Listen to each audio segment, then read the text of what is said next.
These games may very well be at the top of many Christmas lists, electronic games being heralded by folks in the trade as this year's holiday bestseller.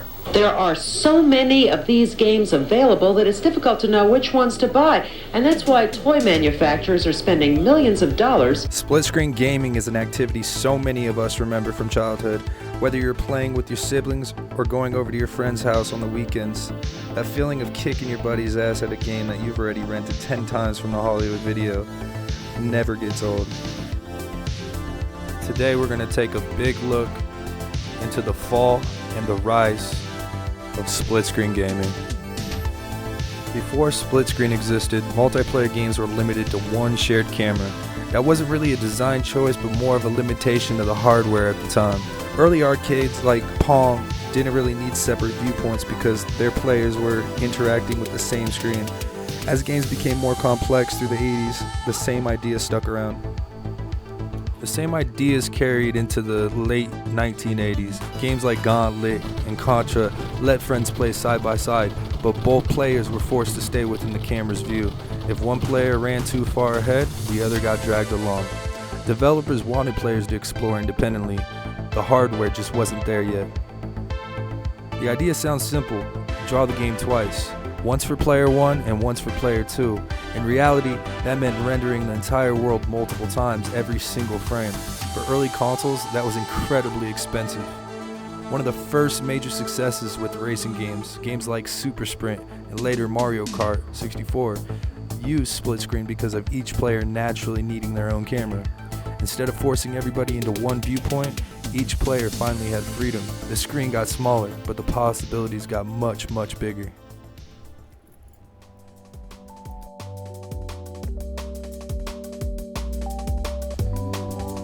By the late 1990s and the early 2000s, split screen was everywhere. The Nintendo 64 helped make it popular, especially with games like GoldenEye. Sure, the frame rate wasn't exactly smooth by today's standards, but 4 people could play together on one console. That was revolutionary for its time. Then the original Xbox arrived with Halo Combat Evolved. The split screen became almost anonymous with console gaming. You would have 4 players sharing one television, everyone pretending that they weren't looking at each other's screen. Of course everybody was looking at each other's screen. Screen cheating became such a common joke that it was basically part of the game. Around the same time, racing games, sports games, and party games all embraced split screen because it made multiplayer increasingly accessible. One console, one copy of the game, and just a few controllers is all you needed. So why don't more games do this now? Well, there isn't just one answer, but the biggest change was the internet. As broadband became more common during the Xbox 360 and PS3 era, online multiplayer exploded. Instead of inviting 3 friends over, everybody could just play from home. Developers started prioritizing online features because that's where players were spending more time. But there was also the technical side. Games kept on getting more detailed, higher resolution textures, bigger maps, better lighting, more physics. Every improvement made split screen harder to support because the console wasn't rendering one game anymore. It was rendering 2 or 4 at the same time.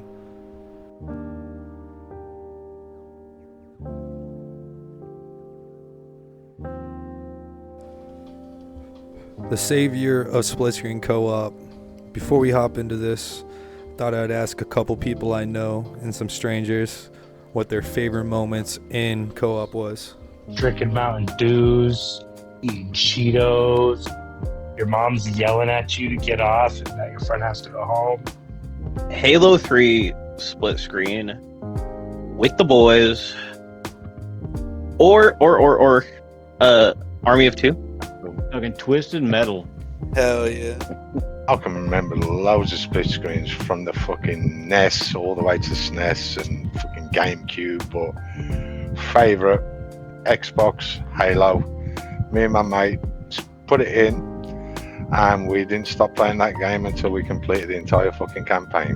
Hell yeah. As you can see, split screen has been such a big part of so many people's lives. That's why a program like Nuculas Co-op really shines and feels like it's revitalizing the split screen co-op genre.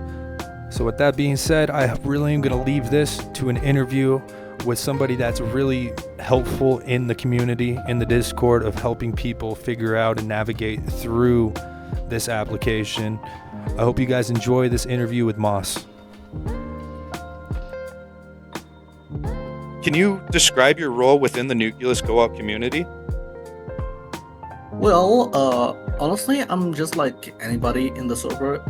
Just that for as long as I been in this server, I've been learning more and more, especially on how to, test handlers, how to make my own handler, how to even play set handlers with mod support.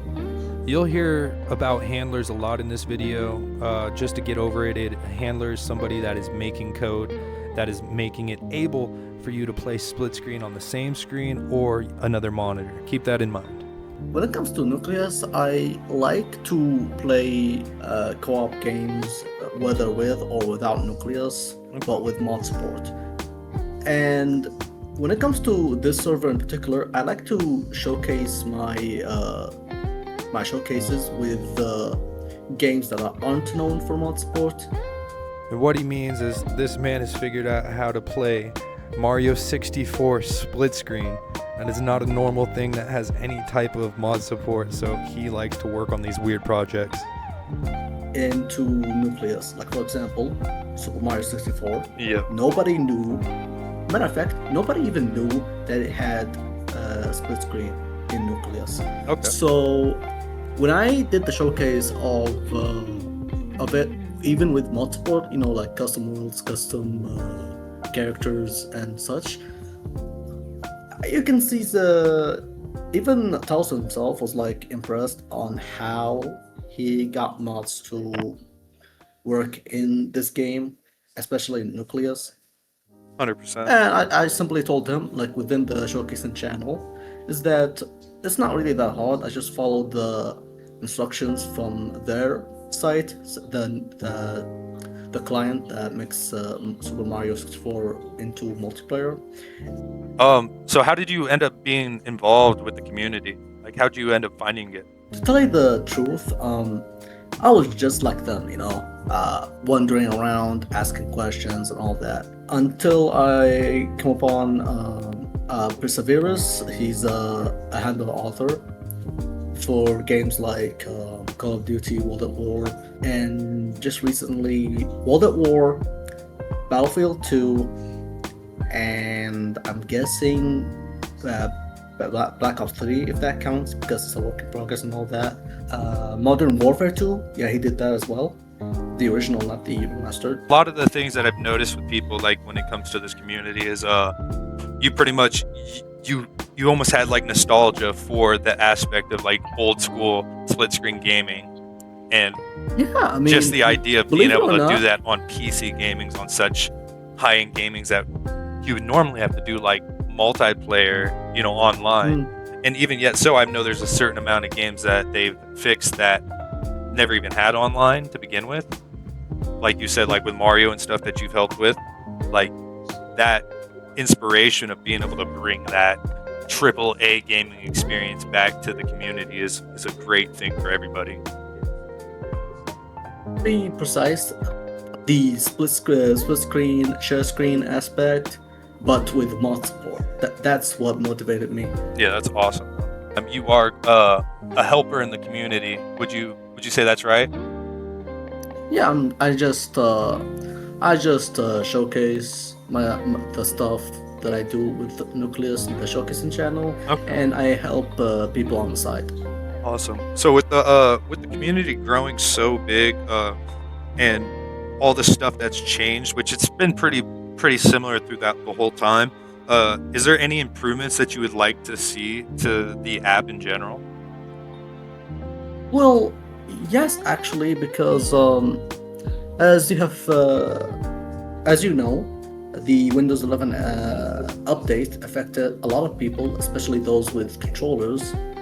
And what I like for the devs to, improve and fix upon is an option for those who got affected by the update is to, use alternative to it, like for example, proto input or SDL, if any.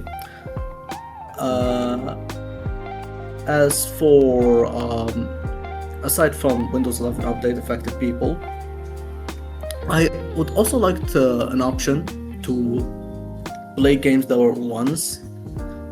once were for the keyboard with controller support, like kind of like Steam input, That'd be really nice. but for Nucleus, yeah, playing games that are only for the keyboard and mouse with controllers. Okay.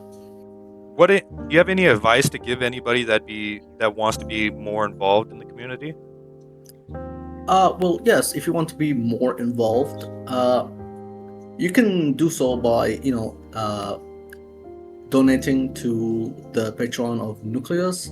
If you don't have that kind of money, you can always help around, spread the word that Nucleus is a thing, that yes, you can split screen games in PC, and yes, you can do that also with mod support.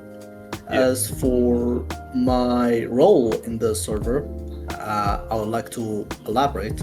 I am not part of Nucleus. I just love Nucleus very much. 100%. And I see you very active in here helping people out with so many things.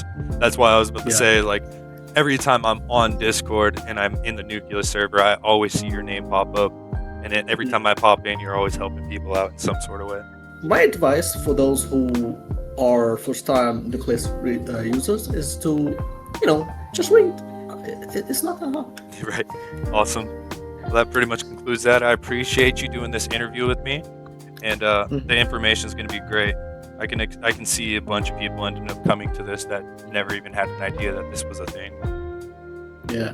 Especially with mod support. 100%. Be sure to check out Nuculas Co-op if you want to relive that same feeling you had when you were a kid, or just have fun with family, friends. It's a great time.